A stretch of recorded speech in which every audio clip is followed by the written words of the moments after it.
Is that actually power? Ronnie and Mike Wang just dropped some huge news for NBA 2K20. Clothes may transfer from player to player. You may be able to completely recreate your player from scratch. And they even talk about the land. Let's get right into it. I'm feeling your energy. And shorty, man, she really into me. I got lots of enemies. And they wanna act like they friends with me. I came up from... Yo, what's up, guys? It is PowerGotGame back with another video.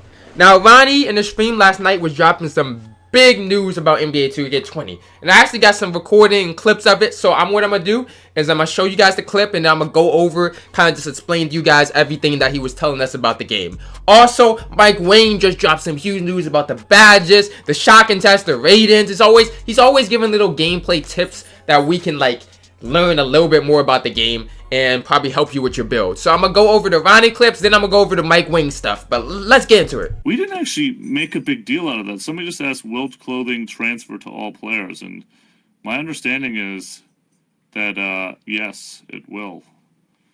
Clothes transfer from player to player. That is correct. Alright, guys, so this first clip is literally huge. It's huge, guys. Ronnie officially comes out and says, in 2K20, your clothes will be able to transfer from player to player. So if you guys are new and you only played in 18 and 19 and 17, if you bought clothes on one player, if you loaded up another player, you had those same clothes. But the bigger thing and the biggest implied thing, I tried to get an answer for this, but Ronnie or LD wouldn't answer me on this. But I tried to figure out, so if clothes transfer from player to player, do events transfer from player to player? So like in 17, you won Mountain Dew and you had your boost on every player. You had your Mountain Dew clothes on every player. So if clothes were transferred this year, there's a possibility, it's not confirmed, but there's a possibility if you win Ruffles, you're going to get your Ruffles clothes on every player, and you may get your Ruffles boost on every player. So if they make events transfer from player to player, that's the even bigger implication here, because that way these same people won't have to play their events a million times. Like, you already won. Why are you going to keep playing, bro? But let's go straight into the next clip. I mean, so like I brought up the clothing thing in my player across multiple players. There's a lot of ways that we talked about. Another one, you can respec your my careers, or your my players. You can do a bunch of stuff that actually, it's kind of a low-key way of driving down the cost of everything to you guys. Like, if you, you can respec, which means you don't have to build a million files. You can, across all your files, you can, if you want them, you can have clothing across them. So there's some really cool stuff. Okay, so this next clip is about like respecking. Now, a lot of people, when I first talked about this in Twitter, people were like, yo, what is respecking?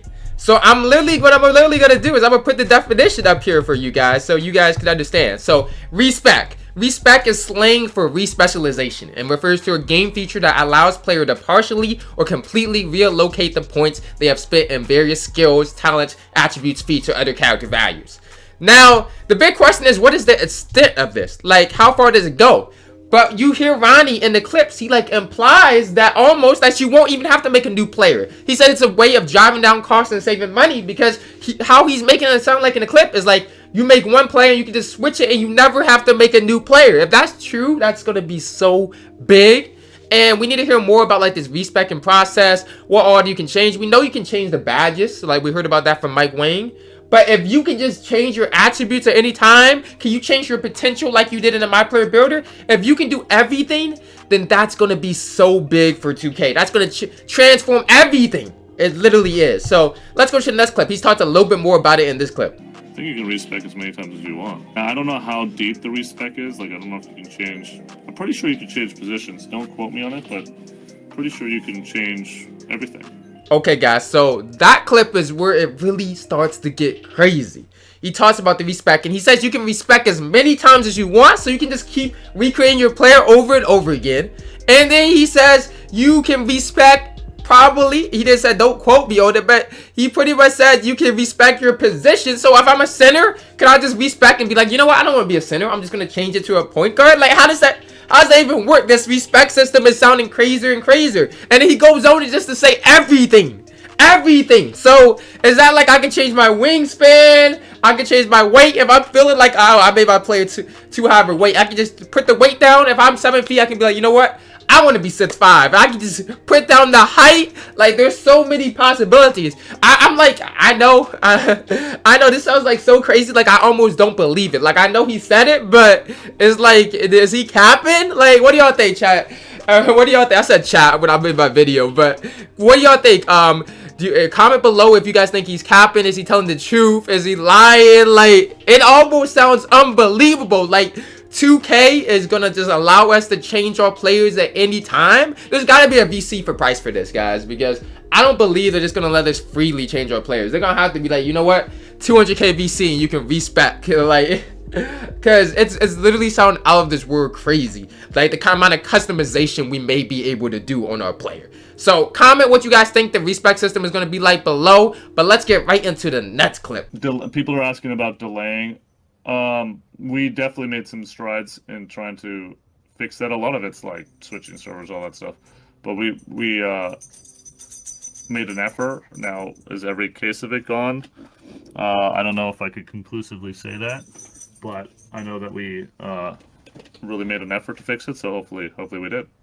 Alright guys, in this next clip about the lane, he basically says they made some strides to fixing the lane. So they're aware of the issue, they're trying to fix it. But he also didn't promise that they're actually going to be completely fixed with the issue and it's going to be gone. So I don't know how I feel about that. To me, just to me, when I was listening, it kind of sounded like, yeah, they didn't fix it, but they tried. Like, I don't know if I'm the only one that heard it like that. Like, some people interpret that as, yes, they fixed the lane. But to me, it kind of sounded like, yeah, I don't want to say we didn't fix it, but I don't think we fixed it. It's like we just tried. We tried, guys. Like, I don't know. We'll see if the lane is out of the game, but the lane continues to be a huge problem, especially in events. Like, you can't even play like Protect the House or any of the major events because people just delay to win. So if they can get the lane out of the game, that would be huge. But I also feel like if it was such a simple thing to do, then they would have done it already. So it may take some time, bro. But I don't know. What do you guys think? Will the lane be in the game still, or will it be out the game? We will see. So let's go right into the next clip.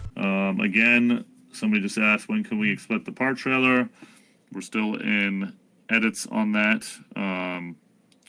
We're hoping by early next week. Alright guys, so last week Ronnie actually said the part trailer we should expect this week, but now he's saying he still hopes to get it out this week, but they're in the like review editing stage of like the part trailer. So he says they're gonna try to get out this week, but most likely it's gonna be next week. That's what he made it seem like he repeated next time. It sounds like it's really gonna be next week, so we'll have to see. I just hope they actually go ahead and release it, because the game releases next week on Friday. So like, I don't know how much more time they have to release it. I hope it's not one of those things where it's like, yeah, we see the part trailer a day before the game comes out, or like the day the game comes out. Like, come on, they need to hurry it up, man.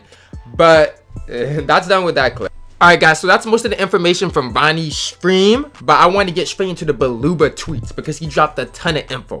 First thing he said was, a lot of people have asked about this.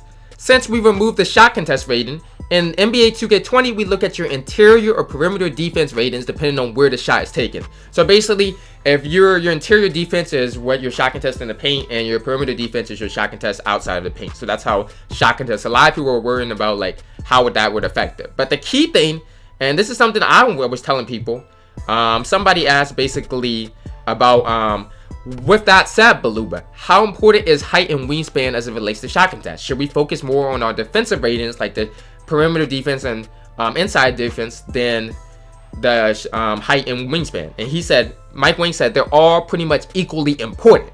So a lot of people don't understand this. You can have high defensive ratings, but if you have a minimum wingspan, that still puts you as a disadvantage.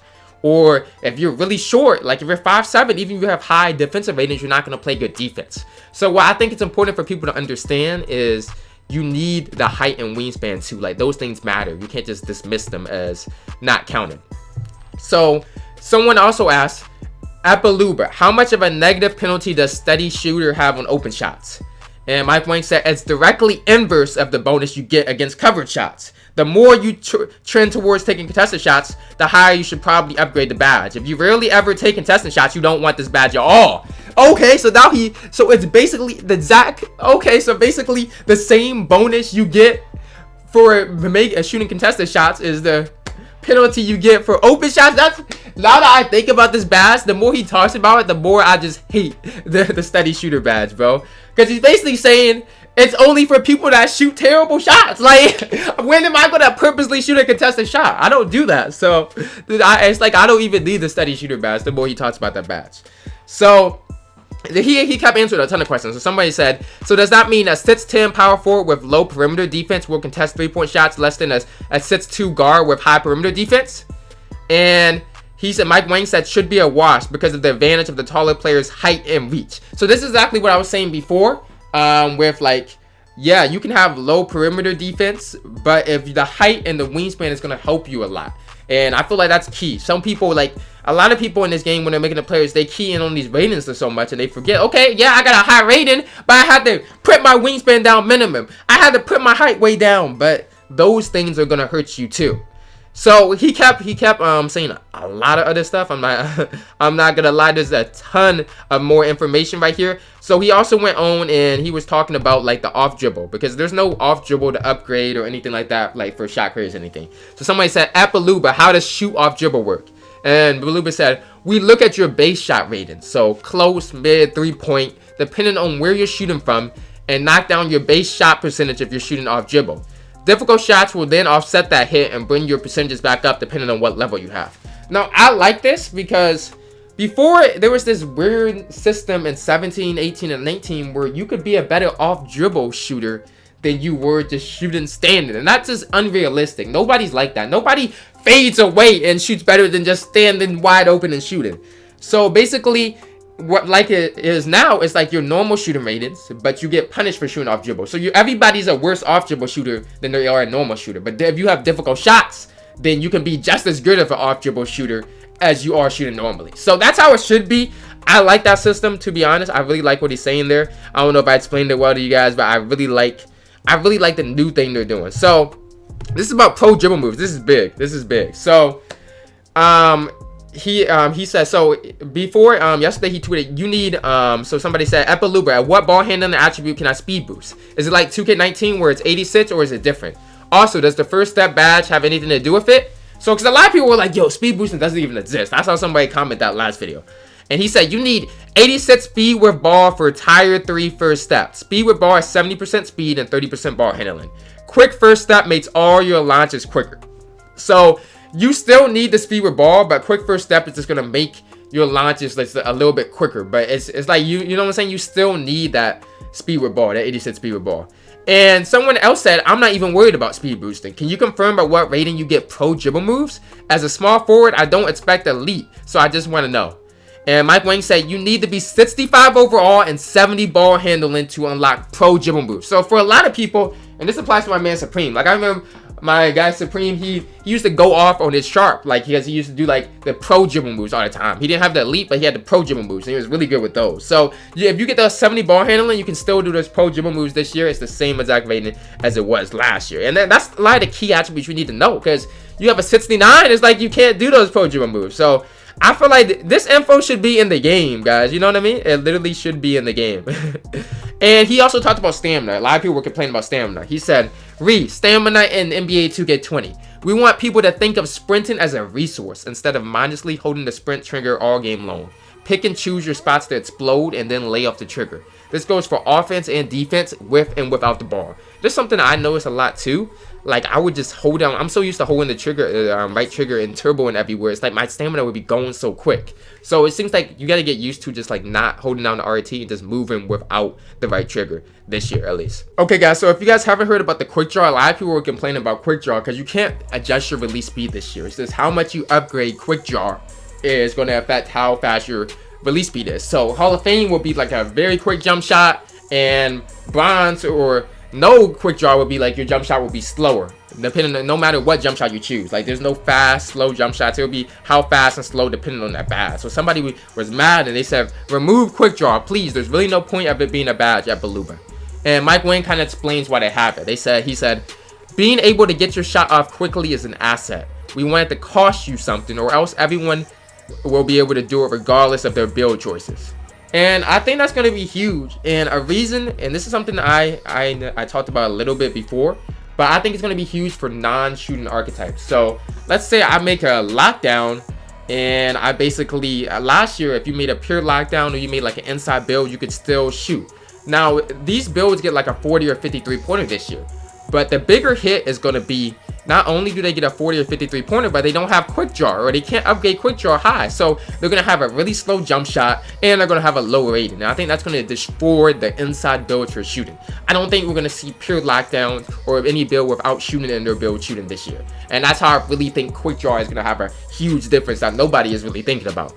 Now, I hope you guys enjoyed the video. I hope I informed you guys a lot. Tell me what you guys think of all the changes, the badge, the updates, the RONNIE info. I went in, there was a lot of info this video, guys. Drop a like if you already have it, man. Comment the stuff for what you think about the video, and subscribe if you guys are new. And I am Moses, man. I can't be trusting cause people be switching and stunting. I had to go get me some money, they always was fronting. I had to stay up to sign. I never trust, I've been nice. Seeing that drip on the ball, make sure she won't call.